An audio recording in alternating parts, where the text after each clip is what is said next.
오늘은 예기치 못한 믿음이라는 제목을 가지고 함께 말씀을 나누려고 합니다. 여러분, 깜짝 선물 받아보셨습니까? 깜짝 선물 받으면 기분이 좀 어떠세요? 깜짝 놀라지요? 네. 예기치 못한 선물을 또 예기치 못한 때 받았을 때 이 감동이 2배가 되는 것 같아요. 그래서 사람들이 이게 깜짝 이벤트 같은 거를 준비한다 생각되어지는데요. 영어식 표현은 서프라이즈 이렇게 표현하는데요. 갑작스럽게 이렇게 우리에게 주는 선물들을 서프라이즈다 이렇게 표현하는데, 상대방에게 감동이 될 만한 선물을 준비해서 그 사람이 예기치 못한 때 갑작스럽게 이렇게 선물하는 것이다 이렇게 이야기하는 것인데요.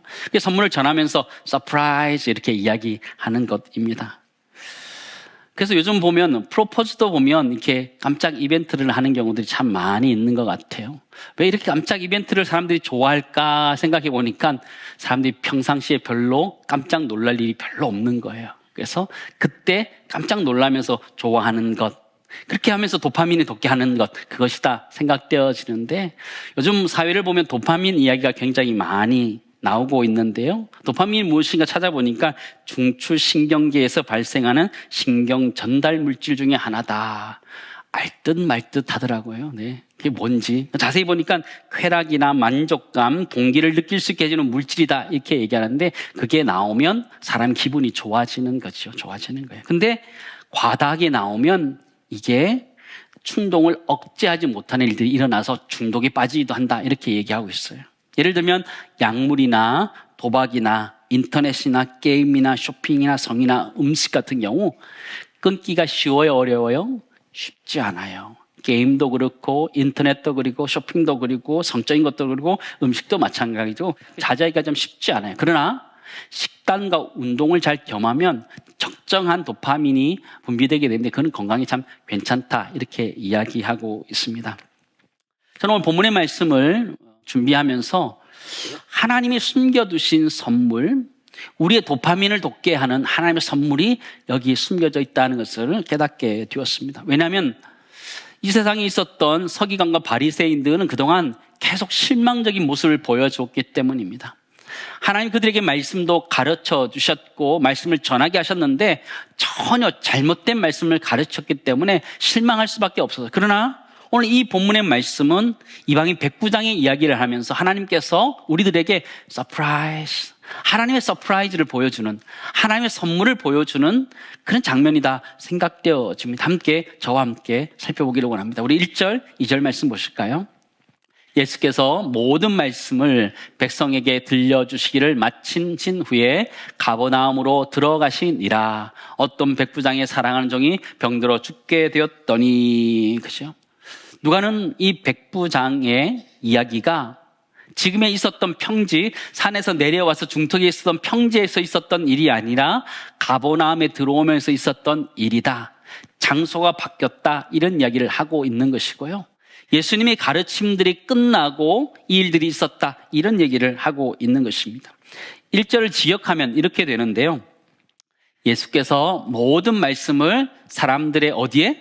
귀에 들어가게 하는 것을 마친 후에, 이렇게 표현하고 있습니다. 예수님이 말씀을 가르쳐 주셨는데 그 말씀은 권위가 있어서 그 말씀이 사람들의 귀에 쏙쏙 들어가게 되었다라는 것이죠. 쏙쏙 그래 들어가게 하신 다음에 오늘 같은 이런 일이 있었다 이렇게 표현하고 있어요. 오늘 성경에 나오는 주인공은요, 이방인 백부장입니다. 100명의 군사를 거느리는 로마 시민권자입니다. 병사들 거느리는 사람도 있었는데 10부장, 100부장, 1000부장이 있었습니다. 10부장은 몇 명? 10명을 거느리고 100부장은 100명을 거느리고 1000부장은 1000명을 거느리는 거죠. 어렵지 않죠. 그죠? 네. 그걸 거느리는 건데요. 오늘 성경을 보면 이 백부장이 어느 나라 사람인지는 정확하게 등장하고 있지 않습니다. 로마 시민권자는 맞을 것 같은데 그가 어디 출신인지는 알 수가 없어요. 분명한 것은 유대인은 아니었다라는 것입니다. 이 백부장이 유대교로 개종한 사람이었는가? 그것도 정확하게 알 수 없어요. 그러나 그럴 가능성도 좀 있어요. 왜냐하면 그가 보면 회당도 지어주는 그런 일들을 했기 때문에 그러니까 유대교로 개종했지 않았을까라고 봅니다. 그러나 분명한 것은 그는 유대인이 아니었고 이방인 백부장이었다라는 것인데요. 이 백부장에게 문제가 하나 생겼습니다. 그게 무엇이냐면 본인이 너무너무 사랑하고 소중히 여기는 종이 병들었다는 것입니다. 성경에 보면 병들었다는 이 표현이 병들어 죽게 되었다 이렇게 표현하고 있는 것입니다. 병들어 죽게 되었다 이 이야기는요, 예수님께서 말씀으로 그를 고치셨는데 우연찮게 된 것이 아니라는 것을 이야기하는 것이죠. 타이밍적으로 맞아가지고 예수님 말씀하셨는데 그냥 감기 났듯이 그냥 시간이 되어서 나은 것, 그런 것이 아니라는 거예요. 죽을 수밖에 없는 병이었는데 예수님께서 말씀하셨을 때 나음 받았다, 이런 이야기를 하는 것이죠. 오늘 성경에 보면 백부장이 어떤 사람인지 이렇게 잘 나와 있습니다. 3절에서 5절 말씀 보실까요? 우리 같이 읽겠습니다.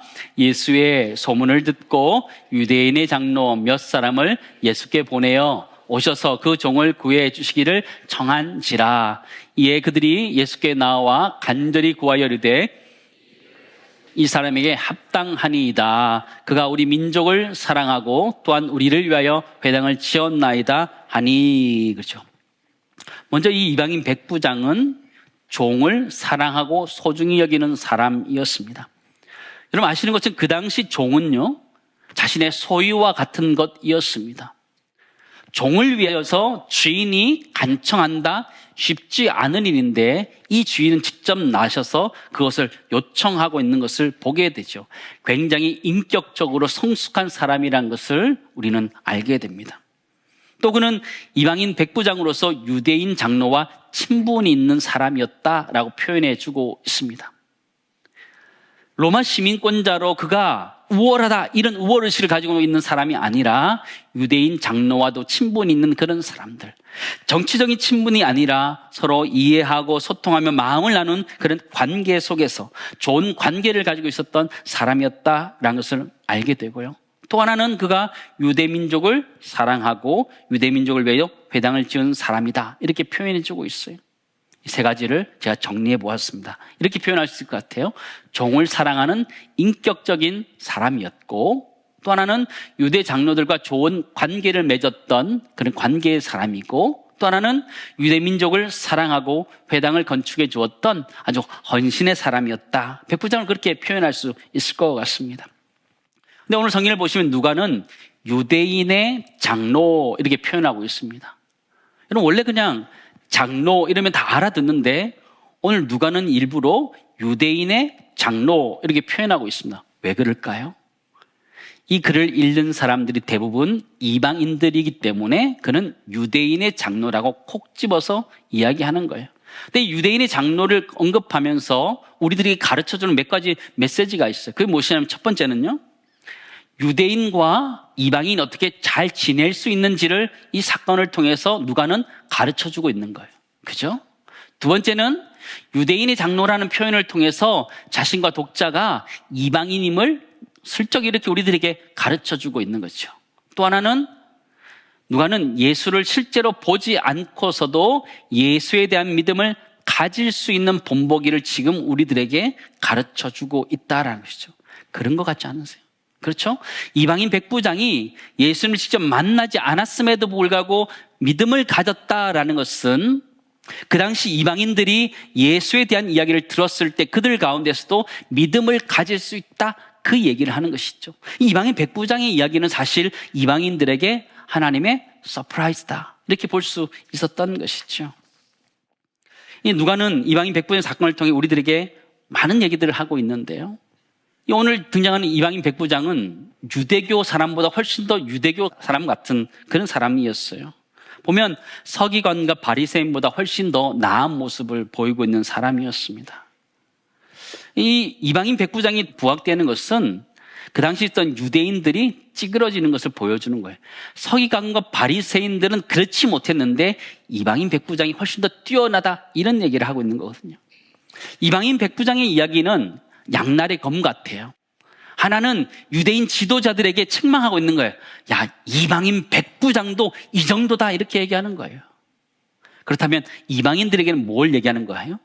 너희도 할 수 있다, 이런 얘기를 하고 있는 거죠. 양날의 검처럼 지금 이 이방인 백부장의 이야기는 유대인에게는 도전을 주고, 그죠?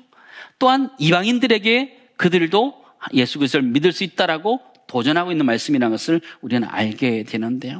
저는 이 말씀을 준비하면서 이 이방인 백부장의 이 하나님의 서프라이즈 이 사건은요, 예수님께도 참 기뻤겠다 이런 생각이 돼요. 왜냐하면 예수님을 따랐던 사람들 중에 서기관과 바리새인들도 있었거든요. 그들의 모습은 아주 실망스러웠어요. 그러나 오늘 이방인 백부장의 모습을 보면서 예수님은 너무너무 기뻤을 것이다, 그런 생각이 되더라고요. 하나님 우리 인생 가운데 때로는 예기치 않는 이런 이방인 백부장과 같은 믿음을 보게 하면서 우리를 기쁘게 하게 하시는 줄을 믿습니다. 하나님은 때로 우리 인생을 살아갈 때에 예기치 않는 선물을 우리에게 주시더라고요. 내가 원하는 시간은 아니었지만 내게 꼭 필요한 것들을 꼭 필요한 타이밍에 우리에게 주시더라라는 것들을 우리는 깨닫게 됩니다. 하나님의 사랑은 항상 예기치 못했던 그 시간에 우리에게 다가오고 있더라고요. 여러분, 이스라엘 백성들은 애굽 땅 가운데 400년 동안 고통하고 있었습니다. 그들이 언제 구원받을지 알 수 없는, 예상할 수 없고 예기치 못한 그때에 구원의 역사가 일어났거든요. 그들의 고통을 이렇게 표현하고 있습니다. 출애굽기 2장 말씀 보실까요? 여러 해 후에 애굽 왕은 죽었고 이스라엘 자손은 고된 노동으로 말미암아 탄식하며 부르짖으니 그 고된 노동으로 말미암아 부르짖는 소리가 하나님께 상달된지라. 같이 읽습니다. 하나님이 그들의 고통 소리를 들으시고 하나님이 아브라함과 이삭과 야곱에 세운 그의 언약을 기억하사 하나님이 이스라엘 자손을 돌보셨고 하나님 그들을 기억하셨더라.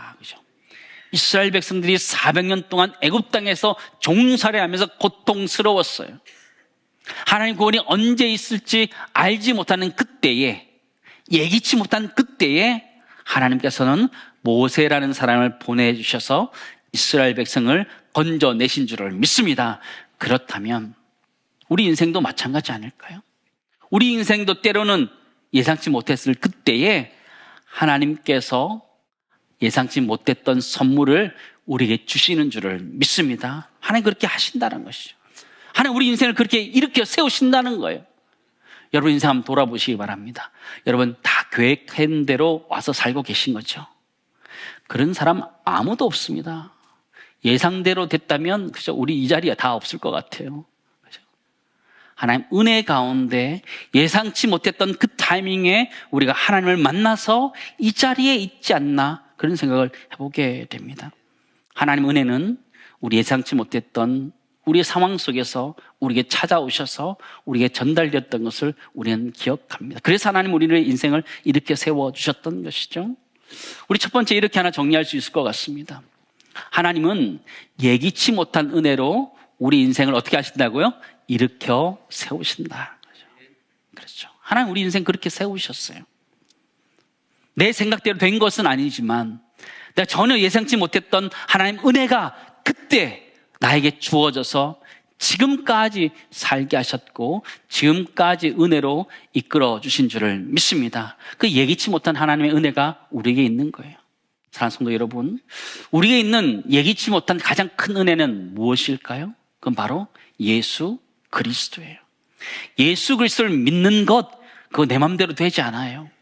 내 생각대로 내가 믿어야겠다, 믿어지지 않아요. 그냥 우리는 믿고 있어요.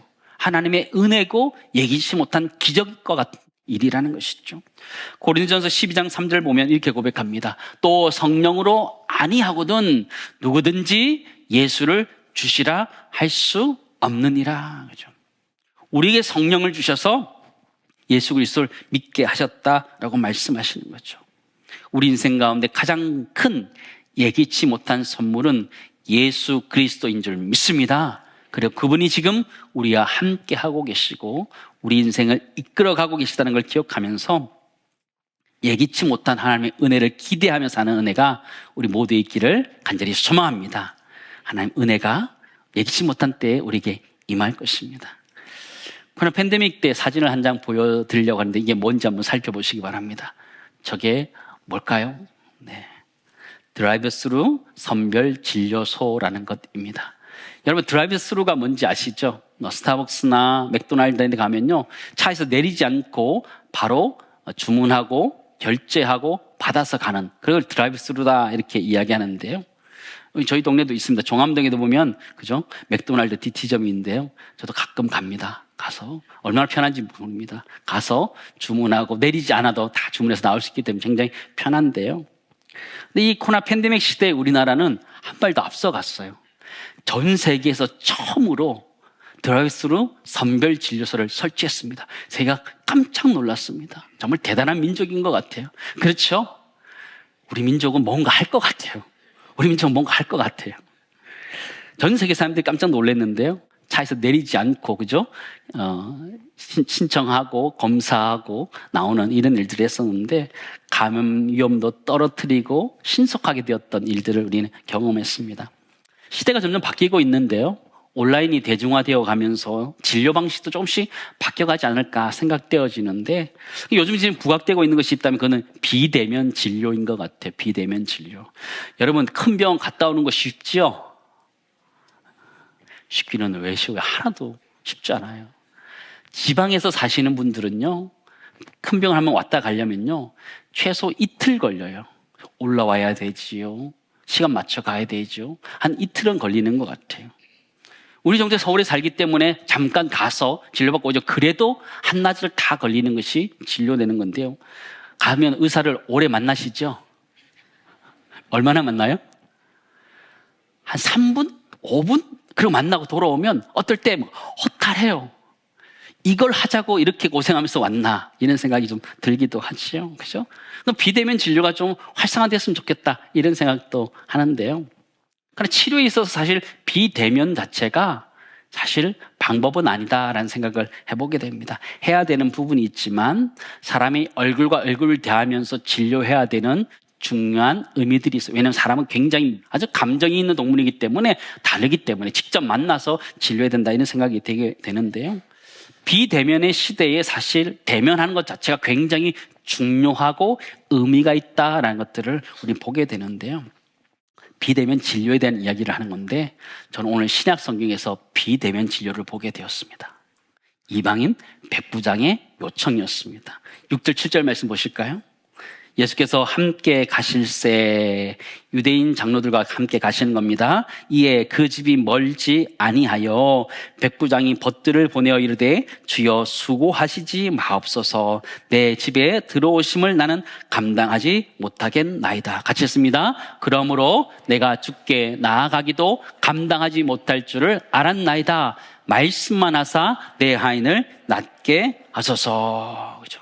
예수님께서 유대인 장로들의 이야기를 들어보니까 고쳐줘야 될 충분한 이유가 있는 것이요. 주님이 가시는데 그 소식을 백부장이 듣고는 자신의 친구들을 보내서 말리는 거예요. 말리는 거예요. 뭐라고 말려요? 주여 수고롭게 하시지 마옵소서 내 집에 들어오심을 나는 감당하지 못하겠나이다. 또 뒤에 보시면 내가 주께 나아가기도 감당하지 못할 줄을 알았나이다. 비대면 진료면 충분하다는 거예요. 직접 오시지 않고 그냥 비대면을 하셔도 충분하다는 거죠. 대단한 믿음이잖아요. 지금의 시대 이야기가 아니고요. 신약 시대 이야기예요. 신약 시대에. 지금도 비대면이 쉽지 않은 시대인데 그 시대에 주님 오시지 않고 그냥 말씀만 해달라고 하는 거예요. 말씀만 하시면 본인의 종이 낫겠다 이렇게 고백하는 거예요. 대단한 믿음이죠. 이 이방인 백부장이 이렇게 얘기합니다. 말씀만 하사 내 하인을 낫게 하소서. 어마어마한 믿음인 거예요. 예수님의 그 말씀의 권위가 있기 때문에 말씀만 하시면 그가 어디에 있든지 나을 것이라는 그 믿음이 백부장에게는 있었던 거예요. 대단한 믿음이죠. 이방인 백부장에게 있었던 거예요. 유대인 장로들에게 있었던 것도 아니고 서기관과 바리새인들에게 있었던 것도 아니고 로마 시민권자였던 파견 나와 있었던 이방인 백부장에게 그런 믿음이 있었던 것이죠. 예수님에 대한 분명한 믿음이 그에게 있었던 것이죠. 이 말씀은 우리의 큰 도전이 되는 것 같아요. 예수님을 보지 않고도 믿게 되는 줄을 믿습니다. 예수님을 보지 않고도 믿는 것이 믿음이란 게 그런 것이죠.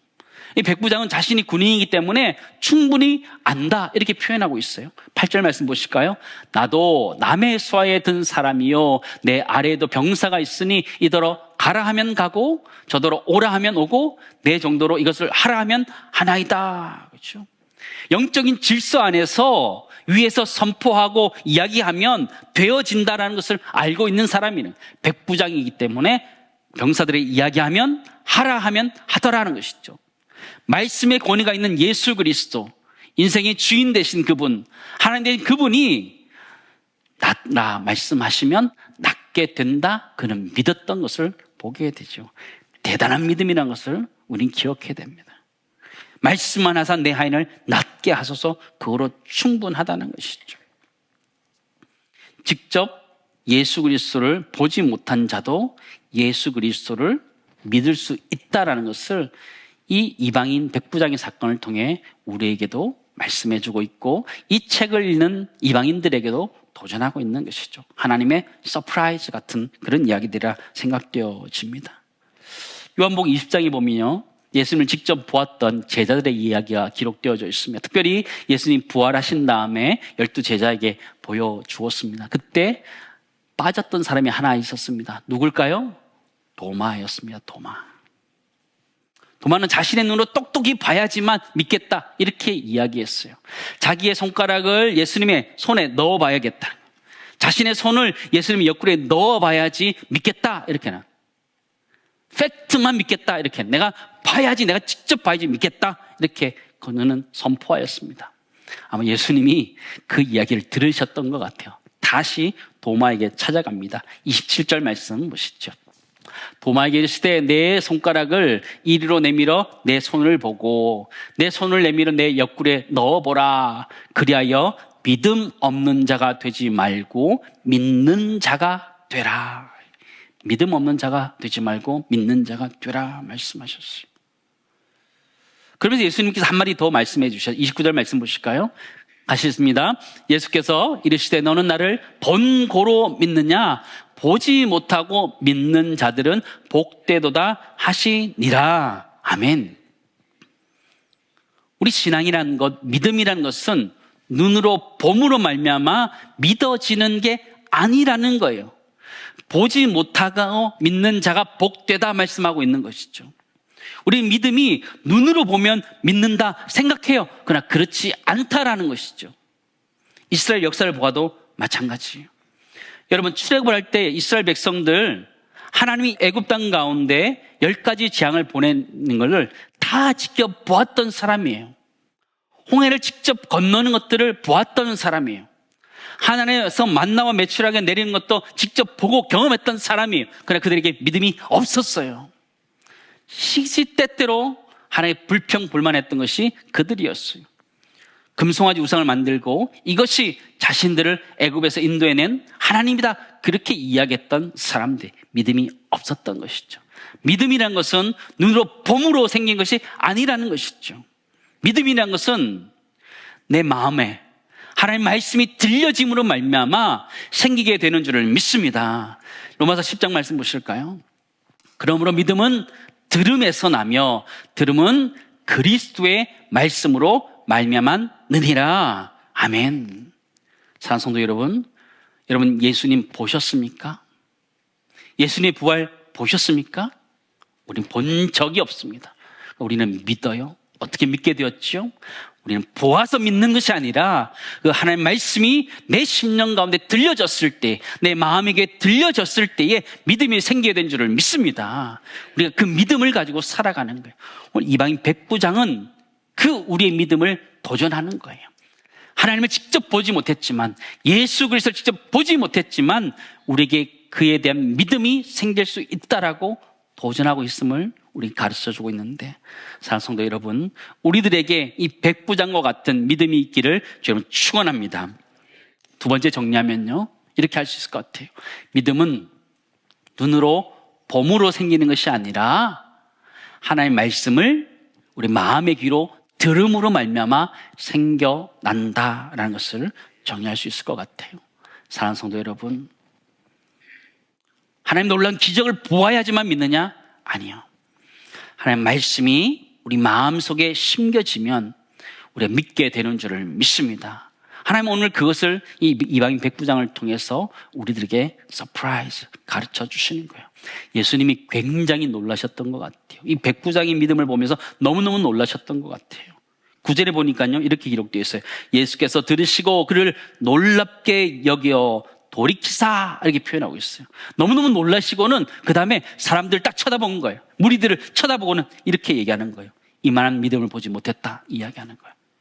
여기서 돌이키사라는 단어는요, 스트라페이스라는 단어인데요, 집중해서 보는 거예요. 집중해서 보는 거예요.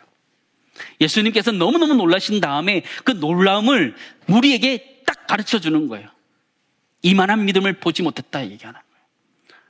저는 이 시간 하나님께서 우리들을 향하여 그 몸을 돌이키시면서 우리에게 말씀하시는 거예요.